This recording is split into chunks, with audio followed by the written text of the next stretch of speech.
오늘 이재명 대표의 항소심 선고가 윤 대통령 선고에는 영향을 미칠 수 있을지, 미친다면 어떻게 미치는 건지도 주목되죠. 민주당에서는 헌법재판소가 이 대표 항소심 선고 결과를 먼저 보려고 했다라는 주장을 폈습니다. 들어보시죠. 헌재가 이재명 대표의 2심 형사사건을 내일 오후에 보려고 그 이후에 선고를 하려고 하는데 핑계댈 게 없으니 그러면 목요일 날 일반 사건을 선고를 해서 형식이나 맞추자라는 판단을 했을 수도 있다. 네. 그랬다라면 정말 비겁하고 본인들의 자리를 망각한 잘못된 처사다. 지금이라도 판결 결과가 나오기 전에는 적어도 선고 기일 지정을 해야 된다고 요구합니다. 그렇지 않으면 그 결론 보려고 지금까지 헌재가 모든 일을 했구나 네. 라는 생각을 할 수밖에 없습니다. 이재명 대표에 대한 선고가 내일 있습니다. 그 선고를 보고 탄핵 심판의 선고기일을 잡는 것은 정치적 탄핵 재판이라는 불명예를 우리 헌법재판소에 가져다 줄 것입니다. 정진 변호사님. 어제 김민석 최고위원이요. 항소심 선고를 하루 앞두고 이런 말을 했어요. 이른바 윤석열, 이재명 동시 재거론을 흘려온 모 언론의 시나리오가 윤 대통령 파면 지연, 이재명 대표 사법 살인으로 펼쳐지는 거 아닌가. 꺼림칙하다 이랬는데 이재명 대표가 지금 살아났지 않습니까? 그러면 이 시나리오대로 따르면 윤석열 대통령 탄핵도 기각하는 쪽으로 뭔가 헌법재판소에서 판단할 가능성이 있지 않은가. 정치권 이런 얘기 나오더라고요. 글쎄요, 그건 아무도 모를 거고요. 제가 봤을 때 오늘 판결 선고에 대해서는 민주당도 굉장히 깜짝 놀랐을 겁니다. 전혀 기대하지 못한 그러한 결과가 아니었을까, 저는 개인적으로 그런 생각이 들고요.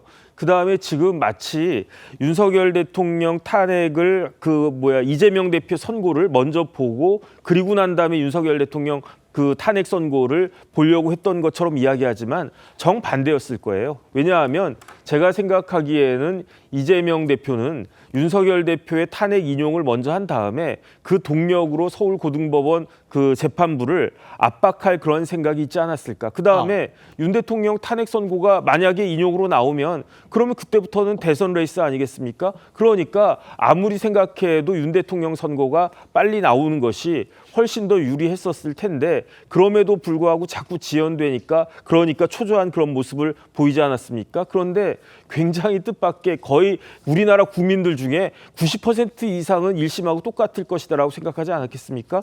그런데 어쨌든 결과가 이렇게 나왔으니까 새로운 국면이 펼쳐지는 거고요. 이러한 국면에 의해서 지금 뭐라 그럴까 헌법재판관들과 그다음에 일반 여론 여권 지지자들, 야권 지지자들이 어떻게 반응할 것인지 그것이 굉장히 이제 주목할 만할 것이다. 그런 생각 듭니다. 예.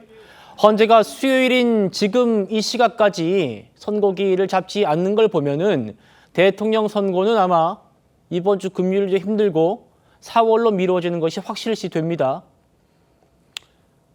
분명한 건 재판관들 사이에 이견이 있다는 것이고요. 그 연장선에서 이런 추측까지 나오고 있습니다.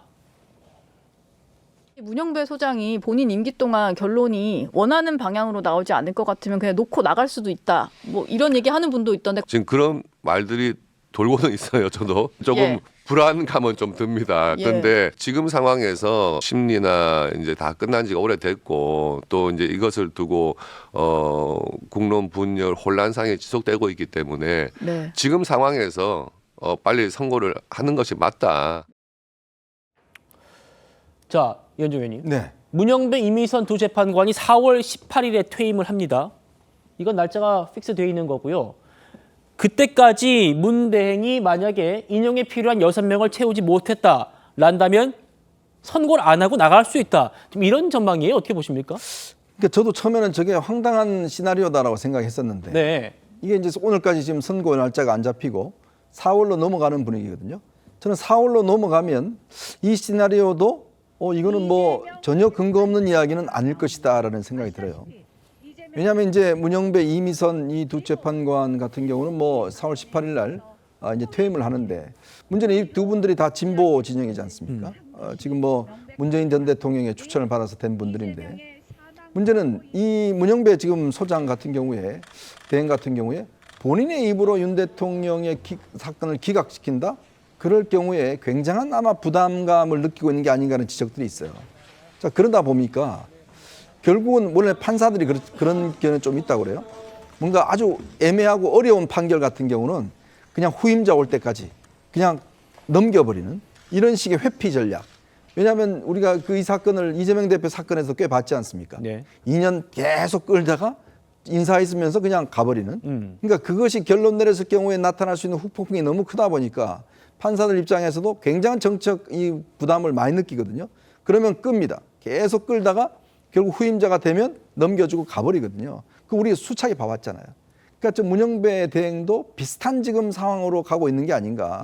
만약 이게 내부에서 제가 취재한 바로는 꽤 이 뭐랄까요 지금 현재 내부에서 꽤 이 뭐랄까요 이 양측의 그 어떤 이 분열 양상 예. 이게 꽤 우리가 생각하는 것보다 좀 심각하다고 그럽니다. 그런 것 같아요. 네, 그렇기 때문에 이거를 서로 인정하지 않고 원래 예전에는 이 소장이 이런 양측의 어떤 것들을 좀 무마시키고 합의시키고 이런 것들 역할을 해왔는데 문영배 지금 소장 대행은 전혀 그런 역할을 못하고 있다고 그래요. 이분이 사실은 부산 지역 향판 출신이지 않습니까? 이제 그러다가 또 이 큰 사건을 해본 경험이 없어요.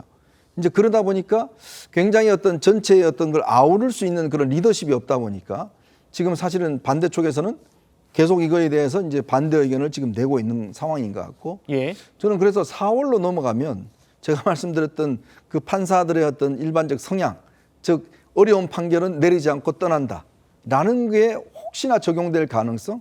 그렇게 되면 이제 문제는 뭐예요? 이 두 분의 후임자 선출하는 거잖아요. 그렇죠. 그게 지금 저는 굉장히 큰 문제가 듣기로는 일각에서 지금 여권 일각에서는 후임자 지금 선정 작업을 들어갔다는 이야기도 있습니다. 자, 그렇게 되면 이게 아마 지금 굉장히 뇌관일 겁니다. 즉, 이 민주당 측에서는 이걸 아마 인정하지 못할 거예요. 예. 그러면 또 탄핵이 어제 아마 김어준 씨가 올린 페이스북에 보면 그런 이야기가 있어요.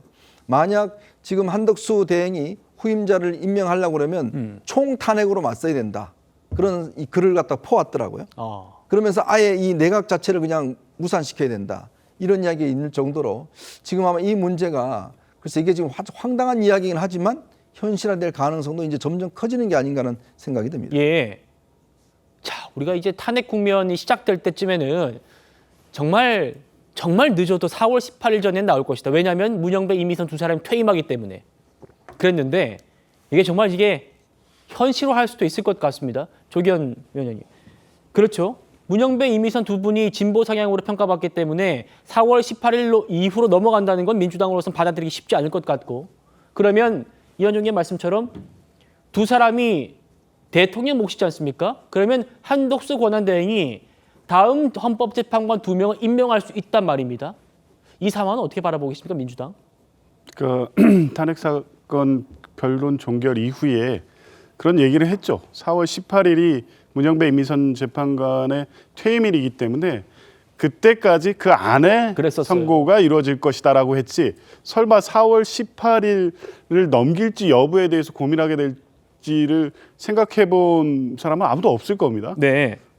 저는 뭐 이게 현실적으로 검토되고 있는지 그런 생각을 갖고 있는 분이 있는지는 모르겠지만 헌법재판관들이 그런 선택을 할 리는 없어 보입니다. 그 경우에는 이후에 뭐 2명을 다시 임명해서 심리를 평의를 해나간다 이렇게 볼 문제가 아니라 헌법재판소의 존재 의미에 대해서 국민들이 상당히 반발하고 비판하고 심각한 문제가 될 수 있기 때문에 그 이전에 무조건 선고는 있다고 봐야 될 거고요. 만약에 이제 그 경우가 된다고 하면 실제 임명 절차가 진행될 수 없겠죠. 왜냐하면 국회 인사청문회 절차를 거쳐야 됩니다. 권한대행이 임명 요청을 해서 인사청문회를 국회에 요청할 경우에 예. 그 민주당이 대충 이제 선정 과정이 어떨지 충분히 추정해 볼 수 있고 이 추천받는 인사가 어떤 판단이나 어떤 성향을 갖고 있을지 당연히 예상되는데 대통령 탄핵 선고 결정에 바로 들어갈 재판관에 대한 인사청문 절차를